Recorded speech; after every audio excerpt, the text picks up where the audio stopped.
अल्हम्दुलिल्लाह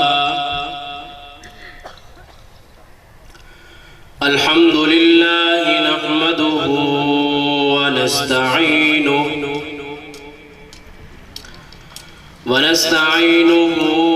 व नस्तगफिरुहु व नु'मिनु बिही व नतवक्कलु अलैहि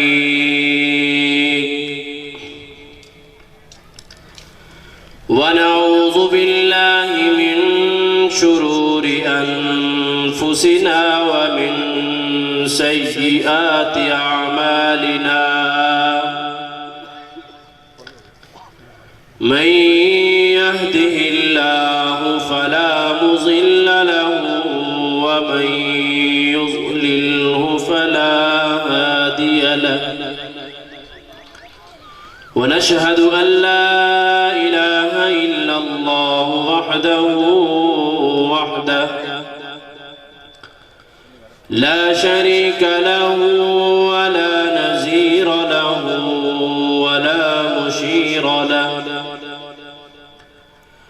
वसल्लि अला सय्यिदिर रुसुलि व खातमिल अंबिया अल-मबऊस इला काफ़्फ़तिल लिन्नास बशीरन व नज़ीरा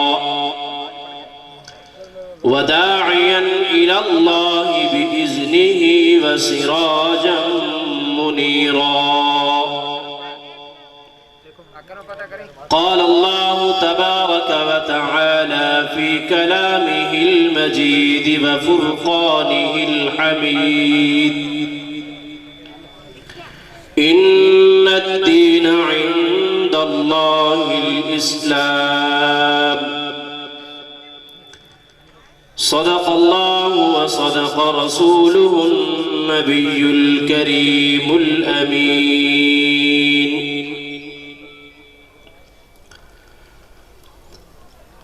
हमने हर दौर में तक़दीस रिसालत के लिए हमने हर दौर में तक़दीस रिसालत के लिए वक़्त की तेज हवाओं से बगावत की है, छोड़कर सिलसिलाए सियासत का फुसूक फ़कत एक नामे मोहम्मद से वफा की है। इंतहाई वाजिबुल इहतराम काबिल इज़्ज़त ताज़ीम उलमाए किराम, बुजुर्गों, दूर दराज कुर्बो जवार से तशरीफ लाने वाले मुअज़्ज़िज़ मेहमानाने गिरामी और मेरी माएँ और बहनें, आज का माशरा इस बात का मुतलाशी है कि हमारी जिंदगी अमन के गहवारा बन जाए, हमारी जिंदगी पुरसकून बन जाए, हम इत्मीनान और सुकून के साथ अपनी जिंदगी बसर करने वाले बन जाएं।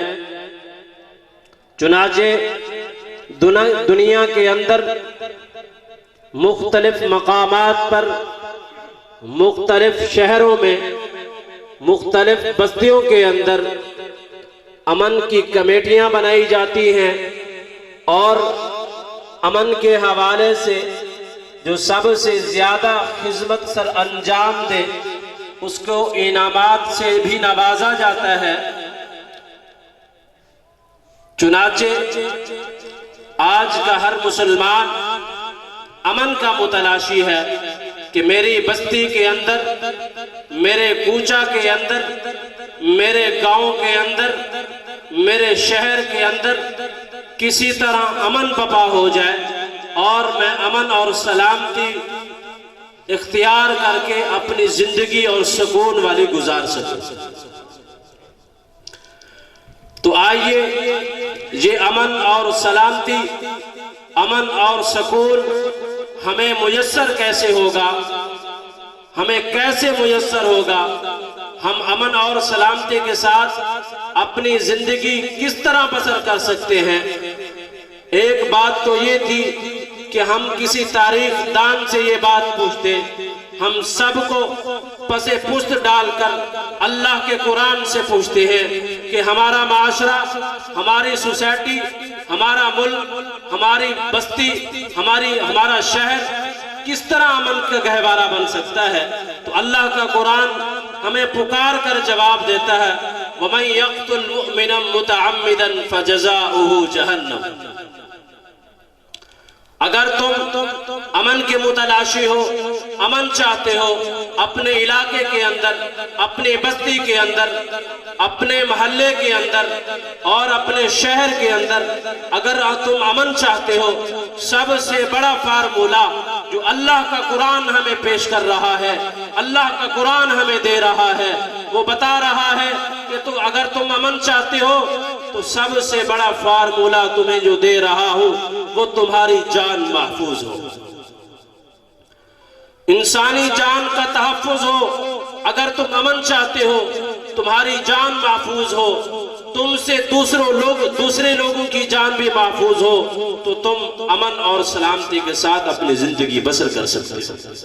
जो तुम्हारी दिल की ख्वाहिश है, तुम्हारा एक नजरिया है कि अमन और सलामती के साथ हम अपनी जिंदगी बसर करें, तो अल्लाह का कुरान हमें जवाब दे रहा है और बता रहा है कि अमन इस तरह पैदा हो सकता है। तो मालूम हुआ कि अल्लाह का कुरान, मोहम्मद का फरमान हमारे लिए रहमत बनकर है। आगे क्या फरमाया? फरमाया कि इंसानी जान महफूज हो, इंसानी जान का तहफ्फुज हो अगर तुम अमन चाहते हो। और आगे फरमाया कि जो शख्स किसी मुसलमान को बेजा कत्ल करेगा, बेजा उसकी जान को खत्म करेगा, मारेगा, उसकी सजा क्या है? अल्लाह का कुरान आगे खुद ही जवाब दे रहा है। जो किसी मुसलमान को कोई मुसलमान बेगुनाह कत्ल करेगा, उसकी सजा ये है कि उसका बदला ये है कि उसकी सजा ये है कि उसको जहन्नम में रहना पड़ेगा, खालिदन फीहा, हमेशा हमेशा के लिए उसको जहन्नम में रहने पड़ेगा। अल्लाह का गजब और कहर यहीं तक खत्म नहीं हुआ, बल्कि आगे इरशाद फरमाया वग़ज़िब अल्लाहु अलैहि, जहन्नम में रहने के बावजूद, हमेशा रहने के बावजूद अल्लाह का गुस्सा और गजब यहीं तक खत्म नहीं हुआ, बल्कि आगे फरमाया, क्या फरमाया?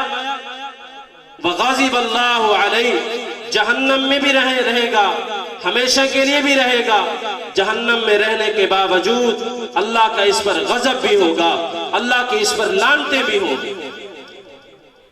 आगे क्या फरमाया? जो सबसे बड़ा अजाब इसके लिए किया है, जो किसी मुसलमान को बेजा कत्ल करेगा, उसको जान से खत्म करेगा, अल्लाह ने उसके लिए सबसे बड़ा अजाब तैयार करके रखा हुआ। वअअद्द लहुम अज़ाबन अज़ीमा, सबसे बड़ा अजाब अल्लाह जल्ल जलालुहु ने उसके लिए तैयार करके रखा हुआ है। तो हमें एक रास्ता मिल गया, एक फार्मूला अल्लाह के कुरान ने हमें दे दिया कि अगर तुम अमन चाहते हो, तुम्हारे जरिए दूसरों की जान महफूज हो, तो तुम्हारे शहर के अंदर, बस्ती के अंदर, कूचा के अंदर अमन बपा हो सकता है, इंसानी जान का तहफ्फुज हो।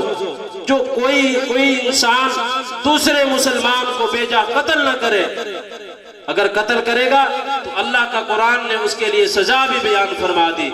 सबसे ज्यादा गजब अल्लाह ने किसी मुसलमान को बेजा कत्ल करने का जो गजब नजर आ रहा है, वो हम इससे कम नहीं है। आगे क्या फरमाया? दूसरा फार्मूला यह है कि तुम्हारी माल भी महफूज हो, तुम्हारा माल महफूज हो। और तीसरा फार्मूला वो ये है कि तुम्हारी इज्जत महफूज हो। अगर हमारे माशरे के अंदर आज इज्जत महफूज होती तो आप नेट उठाकर देखें कितनी मासूम बच्चियां रोजमर्रा दरिंदगी का शिकार हो रही है। ये इस्लाम पर न चलने की वजह है। और आखिरी फार्मूला जो अल्लाह के कुरान ने हमें बताया और बयान फरमाया, उसूल बताए, वो ये है कि तुम्हारी अकल महफूज हो, तुम शराब से दूर रहो। क्यों? इस वजह से जो इंसान शराब पीता है उसके अकल के अंदर फतूर आ जाता है, वो ये पहचान नहीं कर सकता मेरी माँ है या मेरी बहन है। तो अल्लाह के कुरान और दीन इस्लाम ने हमें वो उसूल बताए जिनकी वजह से, जिन उसूलों पर चलकर हमारे माशरे के अंदर अमन और सलामती बपा हो सकती है। तो अल्लाह रब्बुल इज़्ज़त जो कुछ कहा, अल्लाह रब्बुल इज़्ज़त अपनी पाक बारगाह आलिया में कबूल फरमाए और हमें दीन इस्लाम पर चलकर अपनी जिंदगी गुजारने वाला बनाए। व आखिरु दावाना अल्हम्दुलिल्लाहि रब्बिल आलमीन।